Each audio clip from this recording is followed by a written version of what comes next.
हाय दोस्तों। आज हम लोग बात करने वाले हैं scientific basis of physical education के कुछ इंपॉर्टेंट एमसीक्यूज़ के बारे में। ये इंपॉर्टेंट एमसीक्यू का पार्ट थर्ड है। इस पार्ट फर्स्ट और पार्ट सेकंड आप लोगों ने अगर नहीं देखा तो इसका लिंक हम डिस्क्रिप्शन में मेंशन कर दे रहे हैं, आप वहाँ पे जाके चेकआउट कर सकते हैं।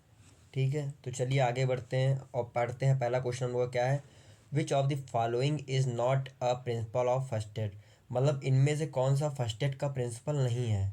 तो preserve life, prevent further injury, या हम लोग का ऑप्शन नंबर सी क्या है, provide pain relief through medication, या फिर प्रमोट रिकवरी। तो हम लोग का जो फर्स्ट एड का जो प्रिंसिपल कौन सा नहीं है, तो हम लोग का प्रिजर्व लाइफ प्रिंसिपल है। प्रिवेंट फर्दर इंजरी मतलब हम लोग को ये भी देख के चलना है कि ज़्यादा इंजरी ना हो जाए, इससे भी बचाने के लिए हम लोग को कोशिश करनी चाहिए, ये भी प्रिंसिपल दिया गया है फर्स्ट एड में। हम लोग को रिकवरी को प्रमोट करना चाहिए, लेकिन हम लोग को ये नहीं बताया गया है कि हम लोग पेन पेन रिलीव करने के लिए मेडिकेशन का इस्तेमाल करें। ठीक है, तो ऑप्शन नंबर सी हमारे यहाँ पे राइट आंसर हो जाएगा। फिर क्वेश्चन नंबर सेकंड क्या कहता है? What is the first thing A first aider should do when approaching N injured person? मतलब अगर कोई इंजर्ड पर्सन अप्रोच कर रहा है किसी फर्स्ट एडर के पास, तो उस समय जो फर्स्ट एडर उसको पहले सबसे पहले क्या करना चाहिए? तो ऑप्शन नंबर ए हम लोग का है check if the person is breathing. फिर कोई ऑप्शन नंबर बी हम लोग का क्या है? ऑप्शन नंबर बी हम लोग का है assess the situation for any dangerous. ठीक है। ऑप्शन नंबर सी हम लोग का है call for injury emergency help. And option number D हम लोग का है बिगिन सीपीआर इमीडिएटली। तो इसमें से क्या है, जब सबसे पहले अप्रोच करे तो हम लोग को क्या करना है? Assess the situation for any danger. ठीक है, मतलब हम लोग को डेंजर से बचने के लिए वो जगह छोड़नी पड़ेगी। ठीक है, उस सिचुएशन से पहले निकलना पड़ेगा, फिर हम लोग को चेकआउट करना पड़ेगा कि क्या वो अच्छे से ब्रीथ वगैरह ले पा रहा है। अगर ब्रीथ नहीं ले पा रहा है तो हम लोग को सीपीआर के बारे में सोचना चाहिए। हम सीपीआर दे दिया, उसके बाद हम लोग को क्या सोचना चाहिए? हम लोग को इमरजेंसी कॉल की तरफ जाना चाहिए। ठीक है, तो ऑप्शन नंबर बी हम लोग का यहाँ पे राइट आंसर हो जाएगा। तो सबसे पहले हम लोग को क्या करना है? उस डेंजर सिचुएशन से बाहर निकालना है उसको। ठीक है। फिर क्वेश्चन नंबर थर्ड क्या कहता है? Which of the following is a key responsibility of a first aider? मतलब एक फर्स्ट एडर की रिस्पॉन्सिबिलिटी क्या होती है या क्या हो सकती है? तो ऑप्शन नंबर ए हम लोग का है diagnosis the condition of the patient. मतलब जो कंडीशन है पेशेंट की, उसको हम लोग डायग्नोसिस करेंगे कि क्या सब सही है या कुछ प्रॉब्लम है। ऑप्शन नंबर बी हम लोग का कहता है administrating advance medical treatment. Option number C कहता है providing immediate care and preventing the condition from worsening. And option number D हम लोग का है deciding when to discharge the patient from care. तो की रिस्पॉन्सिबिलिटी क्या है हम किसी फर्स्ट एडर की? तो की रिस्पॉन्सिबिलिटी है प्रोवाइडिंग इमीडिएट केयर, मतलब तुरंत उसको हेल्प करनी चाहिए और ये चीज़ देखना चाहिए कि उसकी जो हालत है वो और ख़राब ना हो जाए, इस पर भी फोकस करना चाहिए। तो ऑप्शन नंबर सी यहाँ पे हम लोग का राइट आंसर हो जाएगा। फिर क्वेश्चन नंबर फोर पे बढ़ते हैं। लिखा हुआ था first aider should ensure that they. मतलब फर्स्ट एडर को क्या इंश्योर करना चाहिए कि वो क्या है? तो ऑप्शन नंबर ए हम लोग का, यहाँ पे सारे ऑप्शन आई होप दिख भी नहीं रहे होंगे आप लोग को, तो दो ऑप्शन दिख रहे हैं, इसमें चेकआउट करते हैं। लिखा हुआ है use advance medical tool and equipment.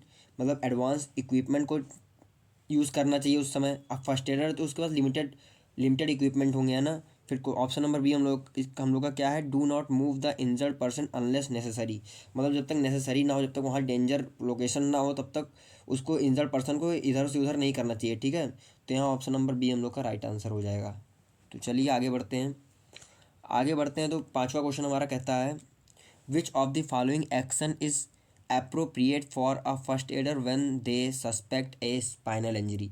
मतलब जब कोई भी स्पाइनल इंजरी सस्पेक्ट करता है कोई फर्स्ट एडर, तो उस समय उसको कौन सा एक्शन लेना चाहिए? ठीक है, उसको क्या करना चाहिए उस स्पाइनल इंजरी से बचाने के लिए पेशेंट को? ठीक है, तो क्या है? Move the person to a sitting position. Option number B हम लोग का कहता है keep the person still and wait for medical help. तो स्पाइनल प्रॉब्लम है तो हम लोग को उसको, जो पेशेंट है जो भी पर्सन है, उसको स्टिल रखने की हम लोग को कोशिश करनी चाहिए, क्योंकि स्पाइनल से इंजरी बहुत और बढ़ ना जाए, इसलिए हम लोग को उसको स्टिल रखना चाहिए और हम लोग को मेडिकल हेल्प की तरफ जाना चाहिए। हम लोग को खुद डॉक्टर नहीं बनना चाहिए। ठीक है, तो यहाँ पे ऑप्शन नंबर बी हम लोग का राइट आंसर हो जाएगा। फिर क्वेश्चन नंबर सिक्स हम लोग का है। क्वेश्चन नंबर सिक्स हम लोग का कहता है in the event of breathing emergency what should the first adder do first? मतलब मतलब कि जब ब्रीथिंग इमरजेंसी हो जाए तो जो फर्स्ट एडर उसको सबसे पहले क्या करना चाहिए? तो सबसे पहले उसको इंश्योर करना चाहिए कि एयरवे क्लियर है कि नहीं है। मतलब वो सांस लेने का तरीका आसान हो रहा है उसके लिए कि नहीं, कि सब घेरे हुए हैं उसको, सांस लेने में प्रॉब्लम हो रही है उसको। तो ये चीज़ पहले सबसे पहले इंश्योर करना चाहिए। इसीलिए कहते हैं कि कहीं भी पेशेंट हो तो वहाँ पे क्या करना चाहिए, कहीं भी पेशेंट है तो वहाँ भीड़ नहीं लगानी चाहिए, है ना। तो यहाँ पे क्या है, ऑप्शन नंबर सी हम लोग का राइट आंसर हो जाएगा। अगर वो अच्छे से तब भी नहीं, एयरवे नहीं तक क्लियर हो, तो हम लोग को सीपीआर की तरफ जाना चाहिए, ठीक है। फिर क्वेश्चन नंबर 7 क्या है, क्वेश्चन नंबर 7 है which of the following is the most common sport injury. मतलब मोस्ट कॉमन स्पोर्ट इंजरी क्या है, तो मोस्ट कॉमन स्पोर्ट इंजरी है हम लोग का स्प्रेन एंड स्ट्रेन। फ्रैक्चर हो गया, डिसलोकेशन हो गया, हार्ट स्ट्रोक हो गया, ये सब बहुत ही कह सकते हैं बहुत ही कम होते हैं, ठीक है। लेकिन स्प्रेन और स्ट्रेन क्या है, बहुत रेगुलर होते रहते हैं, ठीक है। तो यहाँ ऑप्शन नंबर 6 हम लोग का राइट आंसर हो जाएगा, ठीक है। जैसे स्प्रेन हो गया, स्ट्रेन हो गया, मसल्स पुल हो गया, एंकल स्प्रेन हो गया, नी इंजरी हो गई, ये सब क्या है, रेगुलर रेगुलर बेसिस पे होते हैं। और ये सब जो हम लोग का फ्रैक्चर हो गया, डिसलोकेशन हो गया, हार्ट स्ट्रोक हो गया, ये सब बहुत रेयर है, ठीक है। क्वेश्चन नंबर 8 हम लोग का कहता है ए स्प्रेन रिफर्स टू, मतलब एक स्प्रेन से आप क्या समझते हैं। तो स्प्रेन से हम लोग क्या समझते हैं, स्ट्रेचिंग और टेयरिंग ऑफ लीगामेंट। मतलब स्प्रेन में क्या हो जाता है, स्प्रेन में हम लोग का जो लीगामेंट होता है उसमें क्या हो जाता है, टीयरिंग हो जाता है और स्ट्रेचिंग हो जाता है, स्ट्रेच वगैरह हो जाता है, ठीक है। लीगामेंट क्या होता है, लीगामेंट एक फाइबर टाइप का एलिमेंट होता है हम लोग के बॉडी में पाया जाता है, ठीक है, जो हम लोग के बोन्स को एक दूसरे से ज्वाइंट करने में हेल्प करता है। कौन है, ऑप्शन नंबर सी हम लोग का राइट आंसर हो जाएगा। फिर नेक्स्ट क्वेश्चन क्या है, हम लोग का स्प्रेन पे बेस्ड है, ठीक है। तो नेक्स्ट क्वेश्चन हम लोग का क्या है, स्ट्रेन पे बेस्ड है। Which of the following is typically the result of a sudden twisting or overstretching movement in sport. मतलब जो सडन ट्विस्टिंग वगैरह हो जाता है या ओवर स्ट्रेच हो जाता है मूवमेंट करते समय, ठीक है। तो वो उसको क्या कहते हैं हम लोग, उसको हम लोग क्या कहते हैं, इसको कहते हैं हम लोग स्ट्रेन, ठीक है। और अगर लीगामेंट में कुछ हो जाए तो उसको हम लोग क्या कहते हैं, स्प्रेन। स्प्रेन मतलब आप लीगामेंट से समझ लीजिए, और स्ट्रेन मतलब आप समझ लीजिए कुछ ट्विस्ट वगैरह से, ठीक है। फिर क्वेश्चन नंबर 10 हम लोग को कहता है which of the following injury is categorised by a bone being forced out of its normal position in a joint, ठीक है। तो इस सिचुएशन को क्या कहते हैं, तो इस सिचुएशन को हम लोग कहते हैं डिसलोकेशन। मतलब डिसलोकेशन में क्या होता है, कोई बॉडी पार्ट का लोकेशन चेंज हो जाता है, ठीक है, इंजरी के फॉर्म में। जैसे क्या होता है कि बोन का लोकेशन चेंज हो जाता है, इसमें क्या, इसको हम लोग क्या कहते हैं, डिसलोकेशन, ठीक है। नॉर्मल पोजीशन से कहीं अलग चला जाता है तो इसको हम लोग क्या कहते हैं, डिसलोकेशन। फिर क्वेश्चन नंबर 11 कहता है which of the following is the best way to prevent sport injury. मतलब स्पोर्ट इंजरी से बचने के लिए सबसे अच्छा तरीका क्या हो सकता है, ठीक है। तो स्पोर्ट इंजरी से बचने का सबसे अच्छा तरीका क्या हो सकता है, wear proper protective gear and warm up before activity, ठीक है। तो यही हम लोग का ऑप्शन नंबर ए सही हो जाएगा, क्योंकि हम लोग वार्म अप क्यों करते हैं, हमारे मसल्स में क्या हो जाए, हीट जनरेट हो जाए, जिससे ज़्यादा फ्लेक्सिबल हो जाए, हम लोग की फ्लेक्सिबिलिटी की रेंज बढ़ जाए, जिससे इंजरी हम लोग को कम हो, ठीक है। तो यहाँ ऑप्शन नंबर ए हम लोग का राइट आंसर हो जाएगा। और हम लोग को इक्विपमेंट भी अच्छे से पहन के चलना है, जिससे हम लोग को इंजरी वगैरह कम हो। फिर क्वेश्चन क्वेश्चन नंबर हम लोग का 12 क्या कहता है, क्वेश्चन नंबर 12 कहता है which of the following is the best way to prevent sport injury, ठीक है। तो ये क्वेश्चन फिर रिपीट हो गया है, तो इसका ऑप्शन भी क्या हो जाएगा, इसका आंसर भी ऑप्शन नंबर ए हो जाएगा, ठीक है। फिर आगे बढ़ते हैं। फिर क्वेश्चन नंबर 13 कहता है to reduce the risk of sprain and strain athlete should focus on. मतलब स्प्रेन मतलब लिगामेंट से जो रिलेटेड होता है, ठीक है, और स्प्रेन जो मूवमेंट वगैरह से रिलेटेड होता है, तो उससे बचने के लिए एथलीट को क्या करना चाहिए, ठीक है, किस पे फोकस करना चाहिए उससे बचने के लिए। तो क्या है, इंक्रीज स्ट्रेंथ एंड फ्लेक्सिबिलिटी। अगर स्ट्रेंथ हुई तो ट्विस्ट वगैरह कम होगा, और फ्लेक्सिबिलिटी हुई तो भी ट्विस्ट कम होगा, ठीक है। तो हम लोग को किस पे फोकस करना चाहिए, हम लोग को स्ट्रेंथ और फ्लेक्सिबिलिटी पे फोकस करना चाहिए। तो यहाँ ऑप्शन नंबर ए हम लोग का राइट आंसर हो जाएगा। फिर क्वेश्चन नंबर 14 कहता है the rise method for treating injury stand for. जो राइज मेथड है, ठीक है, इंजरी को ट्रीट करने का, उसका मतलब क्या होता है। तो राइज मेथड में क्या होता है, राइज मेथड कहता है हम लोग का rest, R stand for rest, I stand for ice, C stand for compression and E stand for elevation, ठीक है। तो ये हम लोग का क्या है, राइज मॉडल है, राइज मेथड है। तो यहाँ हम लोग का option number A right answer हो जाएगा। फिर क्वेश्चन नंबर हम लोग का 15 क्या कहता है, क्वेश्चन नंबर 15 कहता है व्हेन ट्रीटिंग अ स्प्रेन और strain applying ice is important because it. मतलब जब हम लोग स्प्रेन या स्ट्रेन का ट्रीटमेंट करते हैं, ठीक है, तो वहाँ पे हम लोग को आइस लगाने से क्या फ़ायदा होता है, या हम लोग क्यों करते हैं, आइस लगाना इंपॉर्टेंट क्यों है। तो ऑप्शन नंबर ए हम लोग का क्या है, रिड्यूस मतलब sorry increase blood flow to the area, मतलब ब्लड फ्लो इंक्रीज कर देता है इसलिए हम लोग करते हैं, या फिर reduce swelling and numbs the area. तो हम लोग का option number B right answer हो जाएगा, ठीक है। तो स्वेलिंग कम कर देता है, ठीक है, जिससे हम लोग हो जाती है तो हम लोग क्या करते हैं, आइस आइस लगा लेते हैं, आइस अप्लाई करते हैं, ठीक है। फिर क्वेश्चन नंबर 16 कहता है if an athlete suffer a lot or laceration during a sport the first aider should, मतलब अगर जो एथलीट है वो कट या फिर लैकरेशन से जूझ रहा है स्पोर्ट के समय, ठीक है, तो फर्स्ट एडर को क्या करना चाहिए। तो लैकरेशन भी एक टाइप का वाउंड होता है, ठीक है, घाव होता है जैसे कट होता है, तो उस समय क्या करना चाहिए, वहाँ पे क्या करना चाहिए, वहाँ पे clean the wound with water and apply sterile dressing, ठीक है। यहाँ पे ऑप्शन नंबर बी हम लोग का राइट आंसर हो जाएगा। फिर चलिए आगे बढ़ते हैं।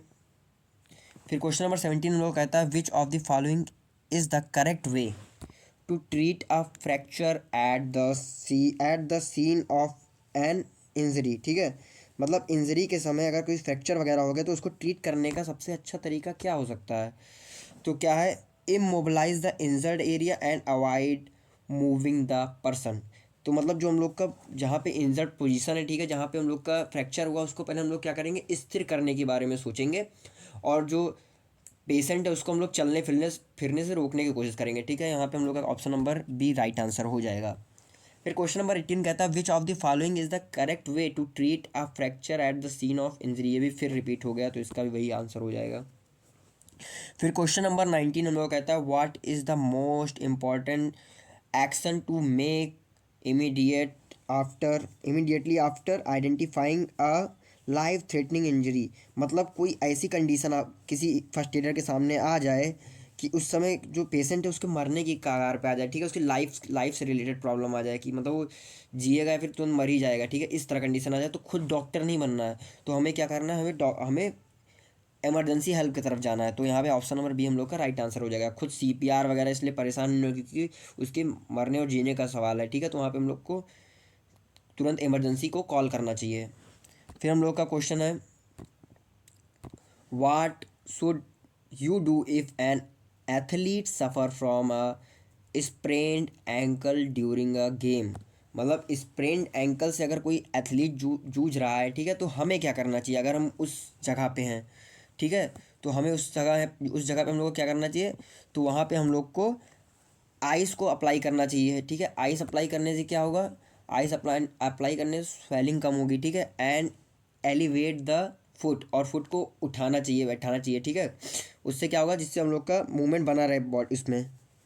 तो फिर अब क्वेश्चन नंबर 21 क्या कहता है, क्वेश्चन नंबर 21 हम लोग का कहता है which of the following injuries should always be treated by immobilize the limb and seeking immediate medical attention। तो यहाँ पे क्या ऑप्शन हो जाएगा, यहाँ पे हम लोग किसकी बात कर रहे हैं, यहाँ फ्रैक्चर की बात कर रहे हैं, क्योंकि इमोबिलाइजिंग द लिम्ब मतलब हाथ या पैर वगैरह को इमोबिलाइज करने का कारण क्या है, जिससे वहाँ पे मूवमेंट कम हो पाए, ठीक है, जिससे रिकवरी ज़्यादा तेज़ी से हो पाए। तो यहाँ पे हम लोग को इस इंजरी को क्या कहते हैं, इस इंजरी को हम लोग कहते हैं फ्रैक्चर। फिर क्या है which of the following is a sign of a serious concussion.